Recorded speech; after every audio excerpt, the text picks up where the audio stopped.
1830, um jovem de 24 anos, sem educação formal, publicou um livro de 500 páginas. Ele disse que não tinha escrito, que ele tinha traduzido de placas de ouro que um anjo trouxe, e que só ele viu, e que voltou para o céu depois com as placas de ouro. Hoje esse livro tem mais de 150 milhões de cópias distribuídas no mundo. A religião que nasceu dele tem quase 17 milhões de membros, templos em mais de 100 países e um orçamento estimado em 100 bilhões de dólares. Tudo isso começou com um texto. E hoje eu quero te contar essa história. Não para atacar ninguém, pelo amor de Deus, nem para defender ninguém também, mas para entender uma coisa que me fascina profundamente. O que faz uma narrativa ser poderosa o suficiente para virar verdade na cabeça de milhões de pessoas? Porque a resposta dessa pergunta diz muito sobre como a ficção funciona e sobre o que você pode e talvez deva aprender com isso. Mas vamos começar do começo. Joseph Smith nasceu em 1805, no Vermont, em uma família pobre e numa América que fervilhava com religião. O século XIX americano era um caldeirão de movimentos espiritualistas, profecias, visões, seitas que surgiam e desapareciam toda semana. A família Smith participava disso tudo. Eles buscavam isso tudo. Eles questionavam alguns desses movimentos e não tinham uma denominação fixa. E Joseph, desde jovem, dizia ter experiências. Ele tinha visões, ouvia vozes. Com 14 anos, ele conta que teve o que os Mormons chamam de primeira visão, onde Deus e Jesus aparecem para ele numa floresta e dizem que nenhuma das igrejas existentes era verdadeira. Com 17 anos, um anjo chamado Moroni teria aparecido 3 vezes na mesma noite e revelado a existência de placas de ouro enterradas numa colina próxima da casa dele. Nessas placas continham a história de povos antigos das Américas. Aí ele esperou 4 anos para poder pegar essas placas, e então ele começou a traduzir. O método de tradução das placas era o seguinte: o Joseph colocava uma pedra dentro de um chapéu,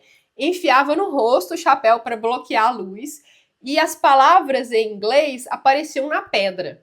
Aí ele ditava e alguém copiava. E as placas, aliás, ficavam cobertas com um pano do outro lado da mesa durante essa parte desse processo dele colocar no chapéu e olhar. Isso tudo, por incrível que pareça, está muito bem documentado, inclusive pelos próprios seguidores da época. Em 1830, o livro de Mormon estava pronto. E o que é o livro de Mormon como texto? É uma narrativa épica, bem longa, densa, com muitos personagens, muitas guerras, muitas profecias. O enredo central é o seguinte: por volta de 600 anos antes de Cristo, uma família de Jerusalém, liderada por um profeta chamado Leí, recebe uma revelação divina e foge antes da destruição da cidade pelos babilônicos. Essa família de Jerusalém constrói navios, atravessa o oceano e chega nas Américas. Lá, essa família se divide em 2 grupos: os nefitas, que seguem os ensinamentos de Deus, e os lamanitas, que se afastam desses ensinamentos. As 2 civilizações crescem, guerreiam, se reconciliam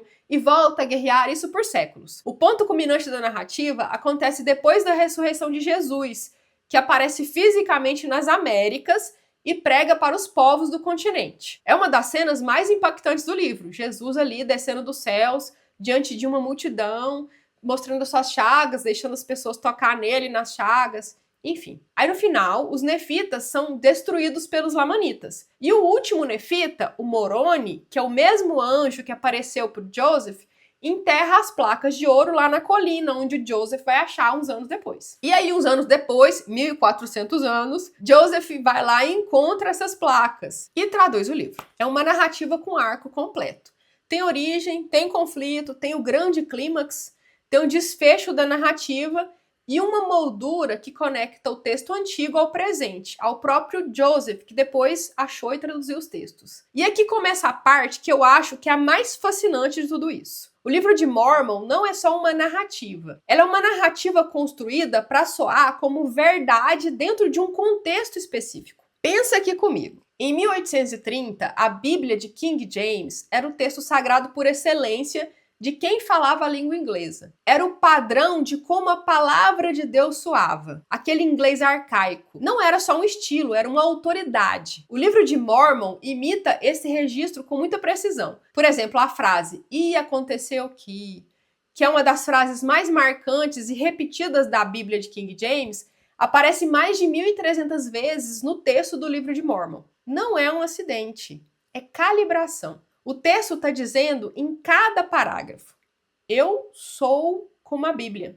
Portanto, eu tenho o mesmo peso da Bíblia. Segundo ponto, o livro responde a perguntas que o público de 1830 genuinamente tinha dúvidas. Uma das grandes curiosidades da época era de onde vieram os nativos americanos. E a Bíblia não fala sobre o continente americano, não fala nada sobre isso. Aí, o livro de Mórmon responde a tudo isso.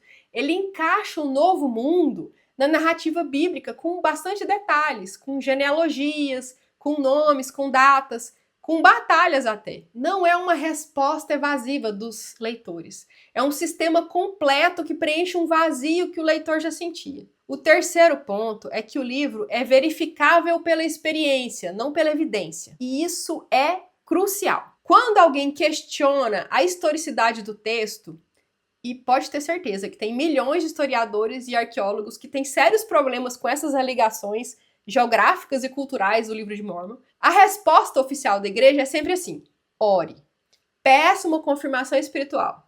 Se você rezar com sinceridade, você vai sentir o Espírito Santo confirmar que isso é verdade. Isso é um movimento narrativo brilhante e, ao mesmo tempo, profundamente problemático. Você percebe? Porque ele transporta a verificação externa para a interna. A prova não está no mundo, está dentro de você. E se você não conseguiu sentir nada, é porque você não orou direito, ou não estava pronto, ou sua fé era insuficiente. Aí o sistema fecha, né? Qualquer questionamento externo fica neutralizado automaticamente. Mas tem uma camada aqui, e essa que eu acho relevante para quem cria histórias, é que Joseph Smith não parou o livro. Depois de 1830, ele continuou revelando, ele continuou escrevendo o livro. Ele criou mais doutrinas, ele fez outros livros sagrados, ele criou a lei da poligamia, que ele mesmo praticou, casando com dezenas de mulheres, e algumas delas já eram casadas com os outros homens. Então, assim, além dessas, ele criou outra doutrina de que os humanos poderiam se tornar deuses. Ele criou também uma cosmologia de que existem múltiplos planetas habitados por seres espirituais. O universo narrativo dele foi expandindo.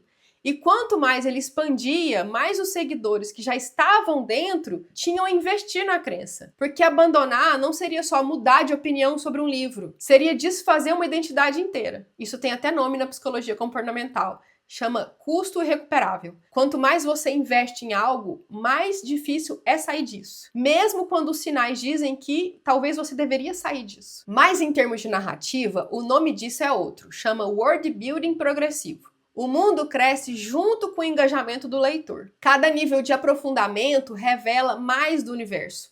E o leitor, que agora é crente, se torna co-criador da história, porque a sua vida passa a fazer parte da história. O Joseph Smith foi assassinado em 1844, aos 38 anos, por uma multidão que invadiu a prisão onde ele estava detido. Mártir. O arco se fecha com perfeição narrativa. Brigham Young assumiu a liderança, conduziu os Mormons em uma das maiores migrações da história americana, mais de 1.600 quilômetros a pé pelo deserto, e fundou a Salt Lake City, em Utah. Hoje, a Igreja de Jesus Cristo dos Santos dos Últimos Dias é uma das instituições religiosas mais ricas e organizadas do planeta. Tem um exército de 70 mil missionários ativos, mantém um arquivo genealógico que é o maior do mundo e continua crescendo, principalmente na América Latina e na África. Tudo isso de um texto, de uma narrativa que soube responder as perguntas certas, no momento certo, com a linguagem certa. Então, não vamos criar caso com ninguém aqui. Cada um acredita no que seu coração mandar. Mas, o que um escritor pode levar disso? 3 coisas, identifiquei 3 coisas muito importantes. A primeira é a autoridade de linguagem. O Joseph Smith, ele não inventou um estilo novo. Ele pegou emprestado o estilo mais autorizado que existia para a audiência dele. E isso funcionou porque o leitor já tinha uma relação emocional com aquele registro. Quando você escreve, você também escolhe um registro, uma forma de escrever. E esse registro comunica muito antes do conteúdo. Por isso que é tão importante saber que estilo você está usando e quais palavras você está escolhendo para passar a sua mensagem, para contar a sua história. O segundo aprendizado é preencha o vazio certo. O livro de Mormon não responde uma pergunta aleatória. Ele respondeu a pergunta que aquela audiência específica já estava fazendo. De onde nós viemos? Onde é que estão os americanos na Bíblia? As histórias mais poderosas não criam necessidades novas. Elas encontram as necessidades que já existem, as lacunas, as ansiedades, as perguntas sem resposta, e oferecem um caminho. Isso não é manipulação se for feito com honestidade. É sim empatia narrativa. A terceira coisa é construa um mundo que cresce. As histórias que ficam não são as que terminam, são as que abrem portas. O livro de Mormon foi o ponto de entrada, não foi o ponto de chegada. O universo foi expandindo porque havia espaço para expansão. Havia lacunas intencionais, havia mistérios ainda não resolvidos. Havia uma lógica interna que permitia novos capítulos. E você não precisa resolver tudo no primeiro livro, no primeiro episódio, no primeiro texto que você escreve. Deixe espaço para o leitor habitar dentro dele, para ele se perguntar, para ele imaginar, para ele completar. É um dos atos mais generosos que um narrador pode fazer. E a diferença entre fazer isso e fundar uma seita é muito simples.